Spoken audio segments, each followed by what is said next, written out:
Hi friends, welcome back to our channel. ఈరోజు మనం ATM chutney చూడబోతున్నామండి. ఇదే ఈ చట్నీ అంటే టిఫిన్లోకి వాడే చట్నీ కాదు, అన్నంలో తినే చట్నీ అనమాట. ఇంకా ఇడ్లీ దోశలో కూడా తినొచ్చు.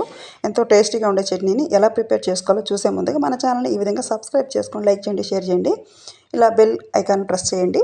అప్పుడే నేను పెట్టే వీడియోస్ అని మీకు నోటిఫికేషన్గా వస్తాయన్నమాట. ఈ విధంగా మనం కూరగాయలు తీసుకోవాల్సి ఉంటుంది.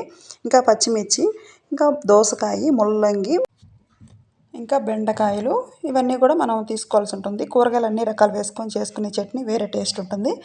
అచ్చం ఒకే రకం వేసుకొని చేసుకునే చట్నీ వేరేగా ఉంటుంది. ఒట్టి ముల్లంగి పచ్చడి మన ఛానల్లో ఉంది, వీడియో ఇంట్రెస్ట్ ఉంటే చూడండి. టమాటాలు ఇలా మెత్తగా ఉండే తీసుకుంటే మనకు పచ్చడి అనేది మంచి టేస్ట్ వస్తుందన్నమాట.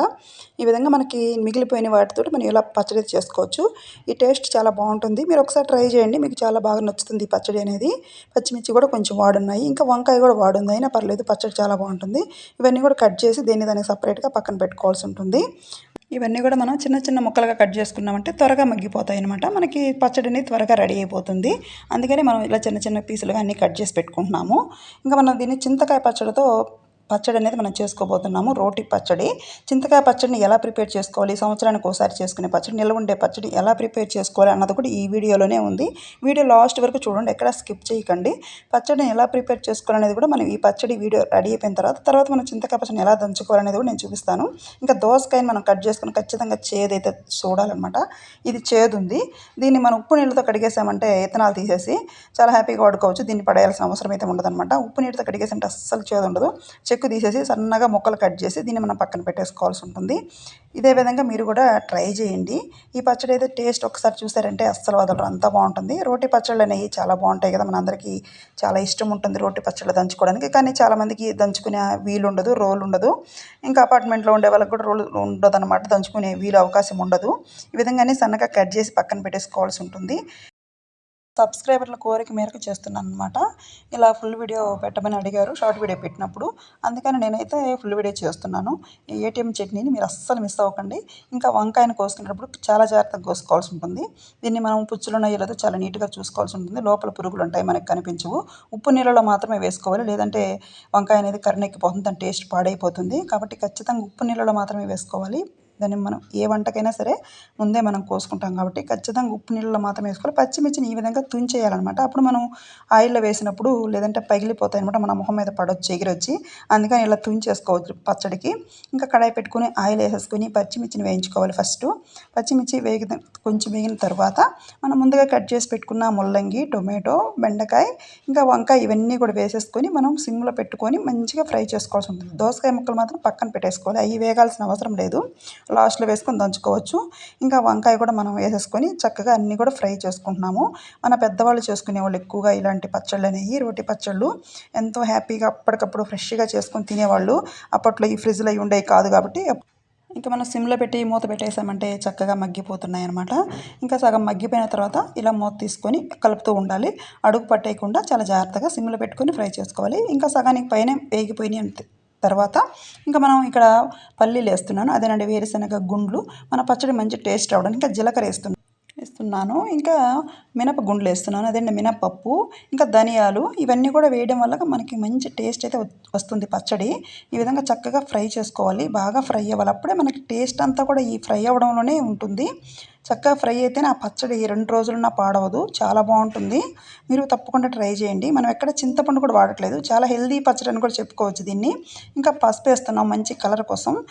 పసుపు వేయకపోతే మనకు పచ్చడి అనేది అసలు కలర్ఫుల్గా ఉండదు, చూడ్డానికి కూడా అంతగా బాగుండదు అనమాట. కొంచెం సాల్ట్ వేస్తున్నాను, త్వరగా మగ్గిపోతాయి అనమాట ఇవన్నీ కూడా.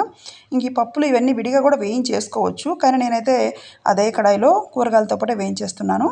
మీరు సపరేట్గా వీటన్నిటిని వేయించుకొని కూడా వేసుకోవచ్చు, అది మీ చాయిస్ అనమాట. ఈ విధంగా సిమ్లో పెట్టేసి మూత పెట్టేసానంటే మగ్గిపోతుంది. చక్కగా ఫ్రై అయిపోయిన తర్వాత ఒకసారి తీసేసి మనం ఇలా కలుపుకొని అడుగు పట్టేయకుండా చూసుకోవాల్సి ఉంటుంది. ఇలా అడుగంతా ఇలా ఈ కలర్ వచ్చిందంటే, గోల్డ్ కలర్ వచ్చిందంటే మనకు అన్నీ ఫ్రై అయిపోయినట్టు అనమాట. ఈ పచ్చడి చాలా టేస్టీగా ఉంటుందండి. మన పెద్దవాళ్ళు ఎక్కువ చేసుకుని తినేవాళ్ళు అనమాట ఈ పచ్చళ్ళు. ఈ విధంగా కొంచెం కరివేపాకు వేసుకోండి, ఫ్రెష్గా ఉన్న కరివేపాకు వేసేసుకొని ఇలా మూత పెట్టేసామంటే బాగా మగ్గిపోతాయి అనమాట. మన పప్పులు వేసినవన్నీ కూడా చక్కగా ఫ్రై అయిపోతున్నాయి ఆయిల్లోనే.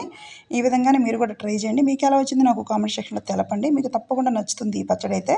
2 రోజులు నిలవన్న పాడవదు అనమాట. దీంట్లో మనం ఉల్లిపాయ కూడా ఎక్కడ వాడమన్నమాట, వెల్లుల్లి మాత్రమే వాడతాము. ఎంతో టేస్టీగా ఉంటుంది. ఒక్కసారి తిన్నారంటే మర్చిపోరు. ఈ ఒక్క పచ్చడి సరిపోతుంది. మనం చాలా అన్నం తినేయచ్చు. చల్లారిన తర్వాత మాత్రమే మనం రోట్లో పచ్చడి దంచుకుంటున్నాము. వేడివేడిగా ఉన్నప్పుడు వేసుకొని దంచుకోకూడదు. చల్లారిన తర్వాత మాత్రమే వేసుకోవాలి. ఇంకా వెల్లుల్లి వేస్తున్నాను. వెల్లుల్లి 2 వేస్తున్నాను, ఎందుకంటే మనం పోపులో వేసుకుంటున్నాము. ఇంకా చింతకాయ పచ్చడి ఇదేనండి. ఇది 2 సంవత్సరాల నాటి చింతకాయ పచ్చడి. చింతకాయ పచ్చడి ఎన్ని సంవత్సరాలు అస్సలు పాడవదు. దీన్ని ఎలా ప్రిపేర్ చేసుకోవాలి ఇప్పుడు మనం చూద్దాము. ఇలాగే వీడియో చూస్తూ ఉండండి. మనం రోట్లో వేసేసుకొని అన్నీ కూడా వేసేసుకొని దంచుకోవాలి. మరీ మెత్తగా దంచుకోకూడదు. కొంచెం కచ్చా పచ్చాగా ఉంటే బాగుంటుంది పచ్చడి అనేది. అస్సలు మెత్తగా గ్రైండ్ చేయకూడదు. మిక్సీలో వేసామంటే ఒక్క నిమిషం కూడా సరిపోతుంది మనకు పచ్చడి రెడీ అవ్వడానికి. కానీ టేస్ట్ అయితే ఉండదన్నమాట. మనం రోట్లో దంచుకుంటే ఆ పచ్చడి వేరు కదా, ఆ టేస్ట్ వేరు కదా. చింతకాయ పచ్చడి వేసేసుకుని మనం ఈ విధంగా పచ్చడి అయితే దంచుకుంటున్నాము. లైట్గా సాల్ట్ వేసుకోవాలి. అదేనండి కల్లుప్పు వేస్తాను నేనైతే. కల్లుప్పే పచ్చడి టేస్ట్ ఉంటుంది, ఎక్కువ వేసుకోకూడదు. చింతకాయ పచ్చడిలో ఉప్పు ఉంటుంది కాబట్టి మనం ఎక్కువ ఉప్పు అయితే వేయకూడదు ఇక్కడ, కొంచెమే వేసుకోవాలి. ఇంకా వెల్లుల్లి వేసేసుకోవాలి. అన్నీ చక్కగా దంచుకోవాల్సి ఉంటుంది. ఇలా దంచుకోవడం వల్లే ఆ పచ్చడి అనేది చాలా టేస్ట్ ఉంటుందన్నమాట. ఒక్కసారి తిన్నామంటే మనం మర్చిపోం, అంత బాగుంటుంది. మళ్ళీ ఎప్పుడు చేసి పెడతారమ్మా అని అడుగుతారు పిల్లలైతే. అంత బాగుంటుంది ఈ చింతకాయ పచ్చడి, రోటి పచ్చడి, ఏటీఎం చట్నీ. దీనికి దోసకాయ ముక్కలు వేసుకొని కలిపేసుకుందాం. పచ్చడి మొత్తం రెడీ అయిపోయింది అన్న తర్వాత ఈ దోసకాయ ముక్కలు వేసుకొని కొంచెం అలా 2 సార్లు అలా దంచుకొని సరిపోతుంది. దోసకాయ ముక్కలు మెదగాల్సిన అవసరం లేదనమాట. అందుకే మనం సన్నగా కట్ చేసుకున్నాం ముందుగా వాటిని. ఇంకా పచ్చడి అయితే రెడీ అయిపోయింది. మనం ఇప్పుడు ఒక బౌల్లో తీసేసుకుంటున్నాము. దీన్ని మనం పోపు పెట్టుకుంటాము. పోపు పెట్టుకున్నామంటే అస్సలు పాడవద్దు. చట్నీ అనేది చాలా టేస్టీగా ఉంటుంది. అన్నంలోనే తినొచ్చు, దోశ ఇడ్లీలో తినొచ్చు, ఎవరైనా తింటారండి దీన్ని.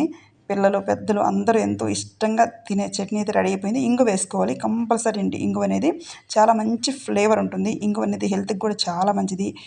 మనం పోపులో వెల్లుల్లి, ఎండుమిర్చి ఇవన్నీ కూడా వేసేసుకొని రెడీ చేసుకున్నాం. పచ్చడి అయితే రెడీ అయిపోయింది. ఇప్పుడు మనం చింతకాయ పచ్చడి ఎలా ప్రిపేర్ చేసుకోవాలి, సంవత్సరం అంతా నిల్వ ఉండే పచ్చడి అనేది ఇప్పుడు చూడబోతున్నాము ఈ వీడియోలో. ఇప్పుడైతే మనము చింతకాయలు తెచ్చుకున్న వెంటనే ముందు వాటిని నీట్గా వాష్ చేయాలి. ఇలా ఒక క్లాత్ మీద ఆరబెట్టుకోవాలి. తడి మొత్తం ఆరిపోవాలి. అప్పుడే మనం తర్వాత ఈ తోకలు ఎన్ని కోసేయాలి. ముందే కోసేయకూడదు. ముందు మనం కోసి తర్వాత కడిగామంటే నీళ్ళు వెళ్ళిపోతాయి లోపలికి. అందువల్ల మనం ముందు తోకలు అనేవి కోయకూడదు. కేజీ చింతకాయలు అనమాట ఇవి. కేజీ చింతకాయలకి నేను 1.5 గిద్ద ఉప్పు అయితే వేస్తున్నాను. ఉప్పు మెయిన్ అనమాట దీనికి. ఉప్పు సరిపోతే మళ్ళీ వేసుకోవచ్చు చూసుకొని. ఇంకా పసుపు కంపల్సరీ ఉండాలి. ఇంకా మెంతులు వచ్చేసి చూస్తున్నారు కదా, 1 కేజీకి ఒక అరటి గ్లాస్ వేసుకొని సరిపోతాయి. మెంతులు కంపల్సరీ, మంచి జిగురు వస్తుందన్నమాట. మెంతులు వేసుకోవడం వల్ల మన హెల్త్కి కూడా చాలా మంచిదన్నమాట. చింతకాయ పచ్చడి అనేది చాలా హెల్తీ ఫుడ్ మనకి. మన పెద్దవాళ్ళు ఇలాంటి ఫుడ్ తినే చాలా హ్యాపీగా చాలా ఏళ్ళు బ్రతికారు. మనం కూడా ఖచ్చితంగా చింతకాయ పచ్చడి అనేది పెట్టుకోవాల్సి ఉంటుంది. సంవత్సరం అంతా నిల్వ ఉంటుంది. ఇది చిన్న పిల్లలకు సైతం పెడతారండి. మంచి అరుగుదల, జీర్ణశక్తి బాగుంటుందని పిల్లలకి కొంచెం చింతకాయ పచ్చడి వేసి కొంచెం నెయ్యి వేసి పెడితే చాలా అన్నం తినేస్తారంట. ఈ విధంగా మీరు కూడా ట్రై చేసి చూడండి. హెల్త్కి అయితే చాలా మంచిది. ఈ చింతకాయల్లో మనము ఇంకా టొమాటోలు వేసి దంచుకోవచ్చు, పచ్చి మామిడికాయలు వేసి దంచుకోవచ్చు, ఇంకా పండు మిరపకాయలు కూడా వేసి దంచుకోవచ్చు. అది మన చాయిస్, మన ఓపిక. మనకి ఎలా కావాలంటే అలా పెట్టుకోవచ్చు. పండు మిరపకాయ పచ్చడి అనేది అసలు 100% హెల్తీ పచ్చడి అని చెప్పొచ్చు. ఇట్లా ముదురు కాయలు తీసుకోవాలి, మరి లేత పిందెలే తీసుకోకూడదు. ఇలా పీసు వస్తేనే ఆ కాయ మంచిదనమాట. పీస్ అంతా మళ్ళీ మనం రెండోసారి దంచేటప్పుడు వేరేసుకోవాలి. ఫస్ట్ అయితే ఇలాగే దంచుతారు, ఒక్క మొక్క దంచేసి పక్కన పెట్టేసుకుంటారు. ఇంకా రెండోసారి మళ్ళీ దంచుతారనమాట. అప్పుడు మనం ఇంకా మనకు కావాల్సినవి వేసుకొని దంచుకోవచ్చు. టమాటాలైనా పచ్చి మామిడికాయలైనా ఏమైనా వేసుకొని దంచుకోవచ్చు. ఇలా ఒక ప్లాస్టిక్ కంటైనర్ తీసుకొని పెట్టుకోండి, లేదంటే జాడీలో పెట్టి వేసుకోండి. చాలా బాగుంటుంది. సంవత్సరం అంతా నిల్వ ఉంటుంది. చూసుకొని ఒకసారి ఉప్పు కానీ సరిపోతే మళ్ళీ వేసేసుకోవాలి. ఏమాత్రం తడిని తగలకూడదు. తడి తగిలిందంటే మాత్రం పచ్చడి పాడైపోద్ది, బూజెక్కేస్తుంది అనమాట. అస్సలుకి తడినే తగలకుండా చూసుకోవాలి. చాలా జాగ్రత్తగా మనం చింతకాయలు కడిగే దాంట్లో ఉంటుంది. తడినేది అస్సలు తగలకూడదు. బాగా ఆరబెట్టుకోవాలి. పొడి క్లాత్ తీసుకొని చక్కగా ఆరబెట్టుకోవాల్సి ఉంటుంది. ఈ విధంగా అంతా కూడా పచ్చడి దంచుకొని మనం ఒక డబ్బాలో పెట్టేసుకున్నాము. పచ్చడి అయితే రెడీ అయిపోయింది. ఇలాగ మన ఛానల్ చూస్తుంటే థ్యాంక్స్ ఫర్ వాచింగ్.